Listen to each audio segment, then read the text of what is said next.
Well, good evening and welcome to Connect DC's August 2022 full moon meditation.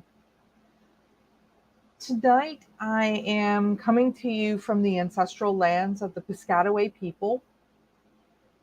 And as a member of an earth honoring tradition and a person of European descent, it is important for me to acknowledge the brutal history of settler colonialism in the United States and to give gratitude to the communities who have tended this land since time immemorial and who continue to do so. I offer respect to their elders, past, present, and future, and I honor their truths.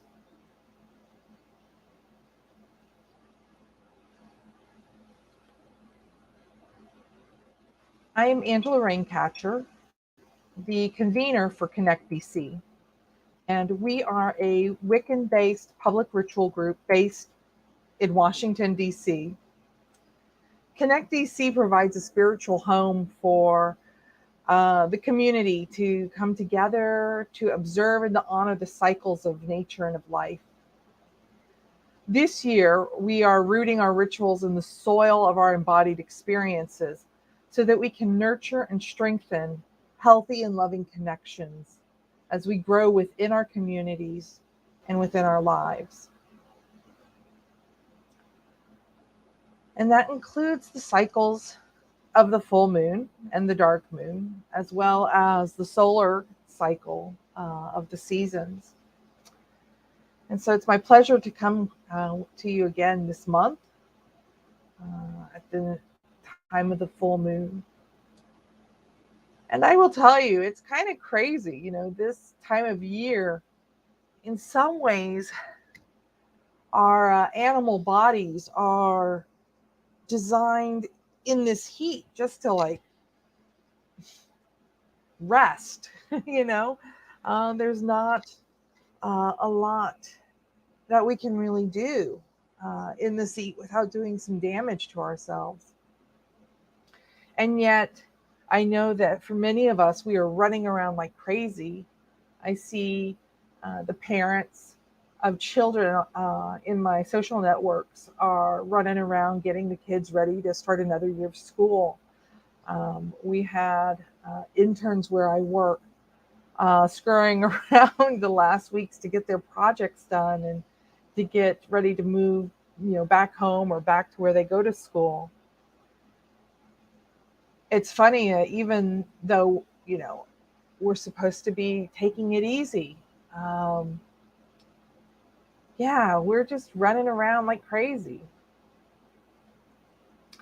And so I really cherish the time that we can come together at the full moons and at the dark moons to just kind of take a time out, kind of take a breather and take a deep breath and slow down a little bit. I find that the more that we can get in touch with the seasons, the monthly cycles, the more we can come back to ourselves and to our bodies and really pay attention to what is happening in the world, what is happening in our bodies, what's happening outside our doors. Several of you probably remember or know that I took up gardening a couple of years ago, and seeing how the days and the weeks and the months go by watching what's happening in my garden has given me a whole nother level of appreciation for the power of nature and the power of life and the power of the cycles that we experience living on this planet. And it also makes me grateful for the opportunities that I have living now to be able to do things like take a time out mentally and emotionally as well and to take a step back. And I'm going to talk about a very mundane thing with all this buildup, and that's journaling. I know that Katrina's here, and I know she's cackling right now. Um, but I do want to just take a moment and proselytize about journaling, if you will, and some of the benefits of keeping a journal, whether it's a journal of your spiritual work, your spiritual path, a dream journal, an art journal, um, a magical journal, where like you do all of your experiments. I mean, the funny thing is in the sciences, journaling, keeping a journal when you're out on the field is so important. So no matter if you're doing arts, sciences, humanities, magic, you know, keeping a journal is like keeping a record of what is happening in the world around you, and a record of what is happening inside of you as well. I've been doing a lot of work with both my spiritual teacher and also my therapist around using my journal to, again, take a time out and to reflect and to kind of investigate what is happening to me mentally and emotionally. Writing about it um, helps to slow the process down. If you're anything like me, and she may or may not be, I tend to find myself with my thoughts spinning, just spinning and spinning around in my head. And it feels like I'm in, unfortunately, not the eye of the hurricane. It feels like I'm like in the midst of it, and I'm just spinning around. And um, it's hard to catch a thought. It's hard to know even what your thoughts are when they are whirling around you. And what is amazing about journaling, and I will admit it takes some practice, because at first it's going to be like, I can't slow it down. But with practice, you find that by journaling, by writing, by making all the thoughts kind of come out of your head and through your arm and through your pen or pencil and onto the paper, you gain a bit of distance, a space between you and what's happening inside or inside of you and around you. And by doing that, you're able to, like I said earlier, investigate it a little more clearly. You're able to kind of tease it apart and really see what is happening.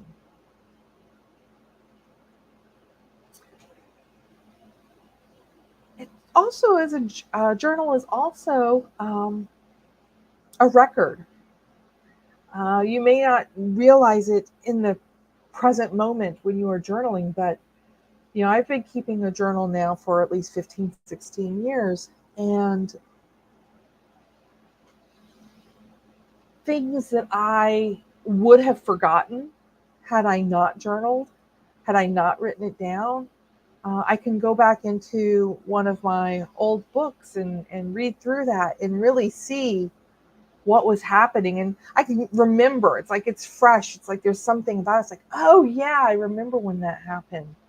I'd forgotten about that. I can see things, you know, a couple of things. I can see how much things have changed in that 15 years. And sometimes I can see how much things have not changed over those 15 years. And how some of the challenges that I faced then are similar, but I'm at a different point in them uh, to challenges that I'm meeting now. And I'm reminded of Starhawk's model of time being the spiral, or the spring, where at each point around you come back to the same place, but you're at a different level. You're at a different vibration to it. And that's kind of how the cycles of the seasons, every time we come around to Lammas, which we just experienced, um, although it's the season of in some places it's the season of the harvest, and in some places it's the season for waiting for the harvest, and in some places it's the season of the fallow fields because it's too damn hot to grow anything. But no matter where you live and no matter the season for you, you're still coming back around to a place that you were before. But things within you have changed. So there's a little bit of a difference there. And so you can come back to look at what's happening to me through the lens of the season, or vice versa, what's happening in this season through the lens of where I am now. And one of the things that helps with that reflection is journaling. You're like, oh dear God, please don't talk about journaling anymore.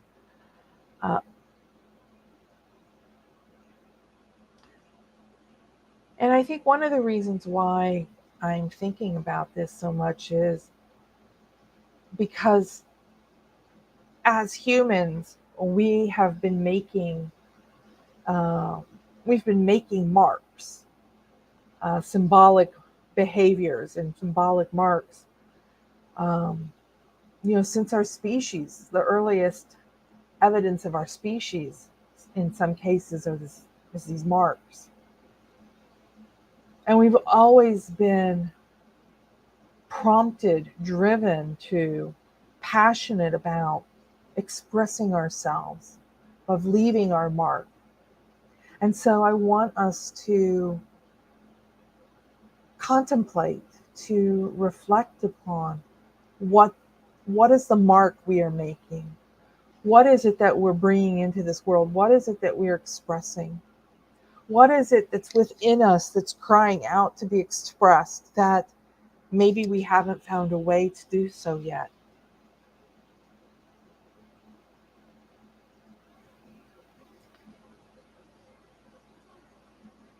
And many of us find different ways of doing that, through the arts, through dance, through our bodies, through writing, through making music.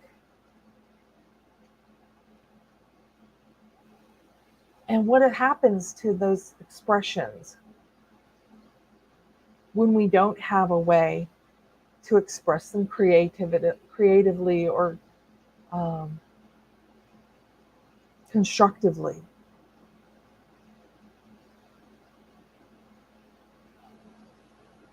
One of the things that I do when I'm feeling very anxious and when writing is not helping, because there are times when writing is not helping, I still get my crayons and my colored pencils out and I just pick a color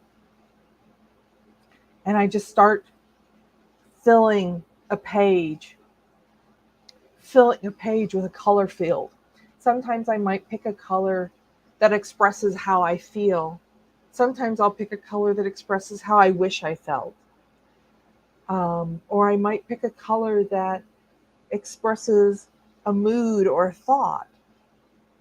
And I just fill the page with that color.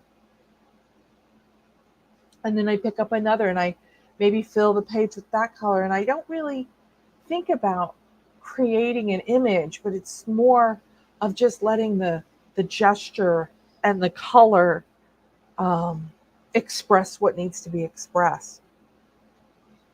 And I find that a lot of times that doing that then calms enough of me down that I can write about it, which then calms me down a little bit more so that I can reflect upon it, think about how it is I want to respond to what I've expressed.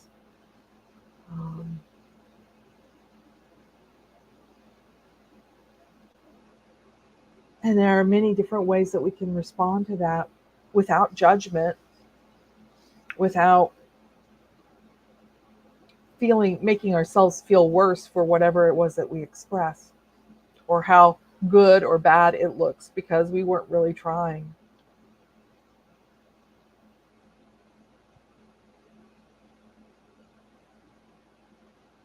But I do think it's innately human of us to want to express outside of ourselves by making a mark.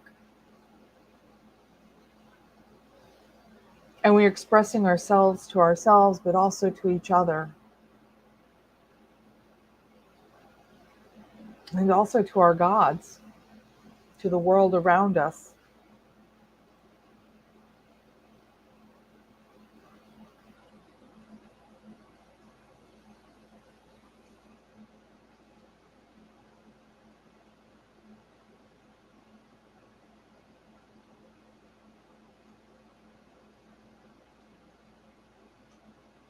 So I want to leave you with two questions for further reflection.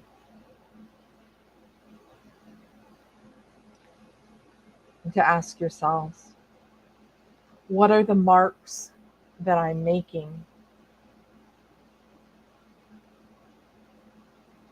What are the marks that I'm making, and what am I expressing through those marks? Yeah, I think those are good questions for contemplation and for, I don't know, maybe journaling about it.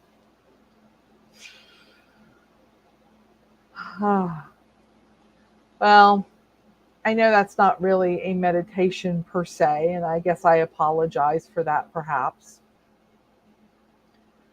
But I do want to invite you to leave feedback in the comments below. Um, if you feel like sharing what you've reflected upon, please do so. I'd love to hear it. You can also just PM me if you don't want to make a public comment. That's cool too. And of course, please click the like button, subscribe to our channel, share this video when it's posted with somebody who you think might appreciate it. And if you have found value in tonight's video and would like to support the work of Connect DC, please donate to us through the donate button on our website, which is connectdc.org, where you can also find all of our events for the rest of 2022. And so now, go out, do your work. May the gods be with you. Peace and blessed be.